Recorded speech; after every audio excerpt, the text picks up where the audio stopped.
Hey guys, how's it going? It is Kara here with another Awaken Chaos Era video. And in today's video, I want to talk about the new heroes that just dropped here in Awaken Chaos Era. So let's go over their kit, see if they're good, see if they're worth pulling for, because we have a 300% chance extra for these summoning events.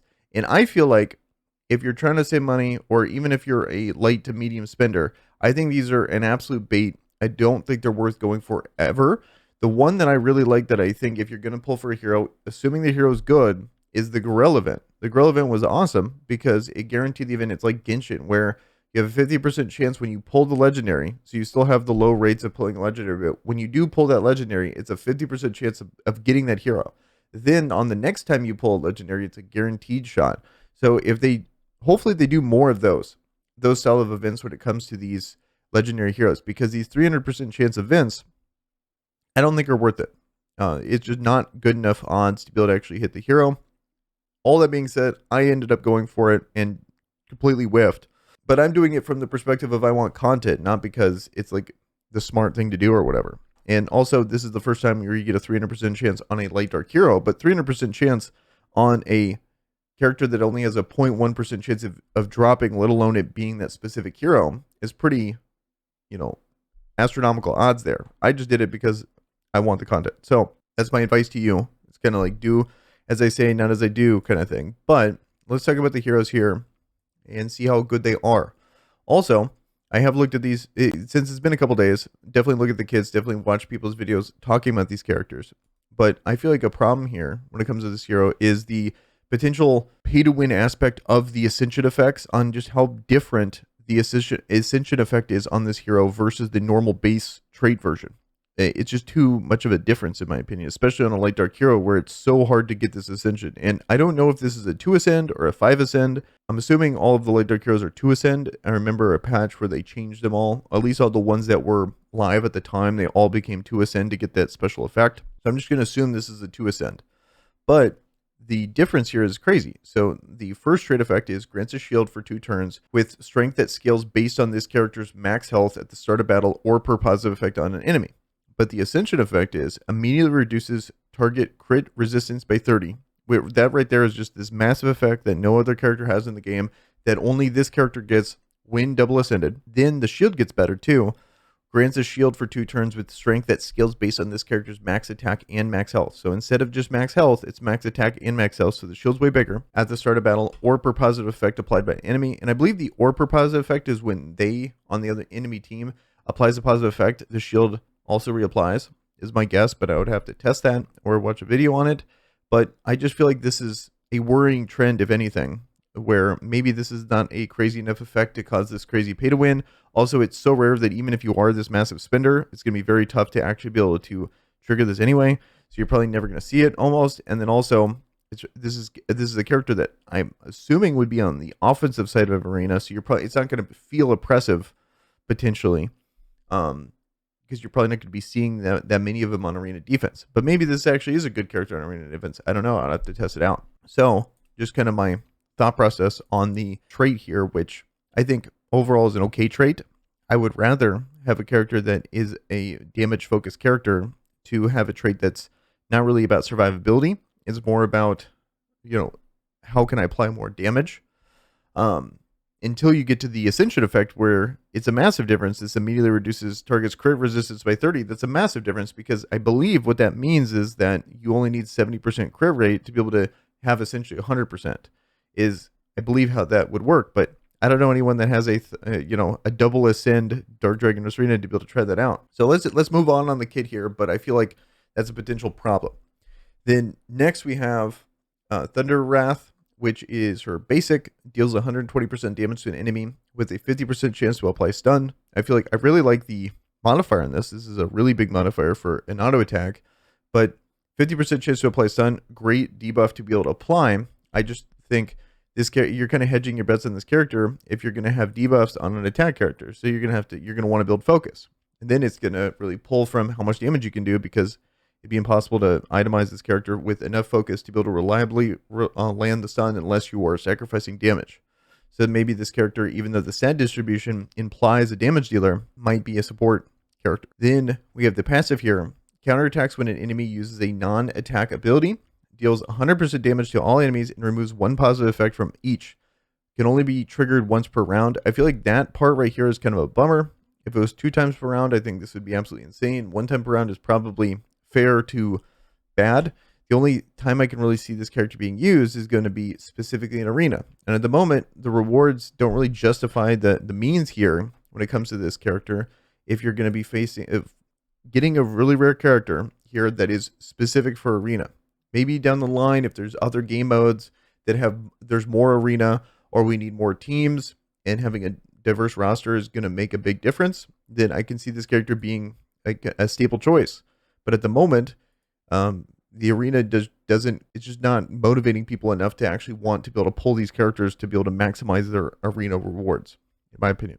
But I do think it's a good effect. It could really disrupt buffers like Winstrax or Brand, for example. They buff, you immediately strip one of the buffs there. I think that can actually be pretty good as a disruption tool. And then lastly, we have a pretty underwhelming ultimate, in my opinion, where it deals 150% damage to all enemies, which actually the 150% damage to all enemies, great, but applies unhealable and 2 stacks of ignite for 2 turns. I believe this is the only AoE unhealable in the game, like that fully does it, except I want to say Dark Nick, but it's conditional to be able to hit this, because you need to be able to, only does 2 enemies and applies unhealable for 2 turns. I believe this is the only AoE version that can apply that. So maybe that's actually pretty good. 150% modifier is solid, nothing crazy. There is modifiers that are better, like Valeria, Euron, stuff like that, going to hit harder. But in an AoE like this that's applying unhealable and ignite for 2 turns, it's going to be pretty similar damage. So actually that's pretty solid, to be honest, especially, when you factor in this, another AoE here coming through when they buff. I can see this actually being a pretty good nuker here. Nothing crazy, nothing like super worth pulling everything for, because especially you're going to want, if you want her to be on the level of other nukers, like ones you get in the beginning of the game, like Valeria, Evra, Nathalia, you're going to need the first ascent. So good luck getting that. But I think a pretty solid unit, in my opinion. And then next we have this new hero in Bachelard. Hopefully I'm pronouncing that right. But let's take a look at this character. I think this character is okay as well. We have another S tier attack, B tier everything except A tier crit rate. But let's look at the passive. So the trait is damage reduction up 100% when taking counterattack damage on this character's turn. Also grants damage up for 1 turn. And the only difference in the Ascension is that it goes to damage up 2, which I think is a totally fair buff when you get him a double ascended, in my opinion. So next is going to be his basic. Deals 70% damage to an enemy and applies ignite for 2 turns. If this character is affected by a negative effect, it launches another attack with the basic ability. So you get the double up there, which is pretty consistent. It looks like, especially I'm picturing this character going to be used in Guild Boss, for example.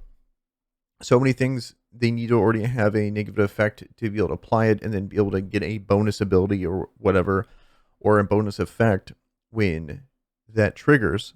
So you get the 70% damage to an enemy and then applies ignite, and then the enemy is affected by a negative effect and launches another attack with the basic ability. So I believe it's essentially 140% modifier basic, which is insane.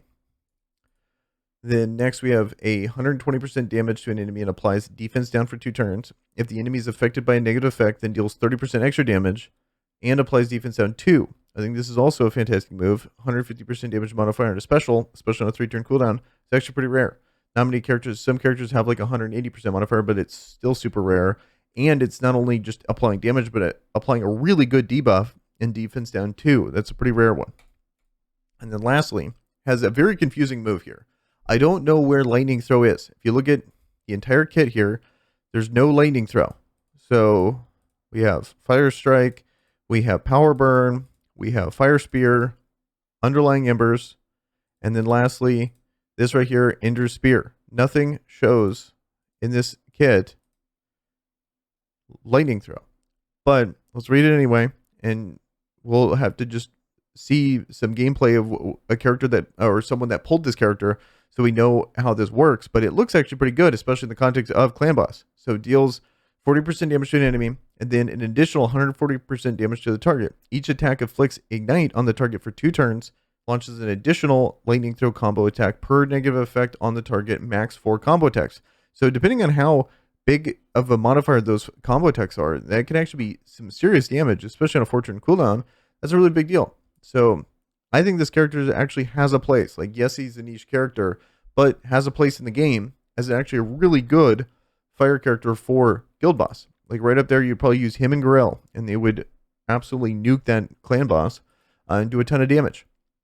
Is that worth pulling for? Not sure, but I feel like at this point in the game, they're releasing characters in a quick enough structure that if you're just pulling for a character, he's kind of a nice bonus. There's that you can definitely pull a lot worse than him as some of the characters in this game. So I don't think he's worth targeting for, but if you end up pulling him, you at least have a good character that you're going to be able to have a home for and use. So both of these characters I think are good.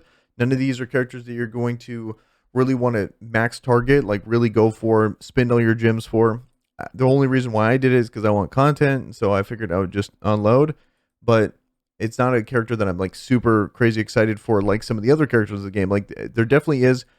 If I was pulling and I ended up pulling, like for example, Imogen, I think it'd be a lot more stoked if I pulled, Brand potentially. But I think Dark Nick would be pretty fun, even though I think some of these characters are better. I think Dark Katrina is better than Dark Nick in my opinion. And then we have Corrupt Orak, who if I pulled this character, probably be the most stoked for. So there's definitely characters that I don't have that I would rather have than these characters that just came out. But still doesn't mean they're not good heroes. So I'm going to end the video here, guys. Let me know in the comments below what you guys think about these heroes. And with that, guys, I'm out. Peace.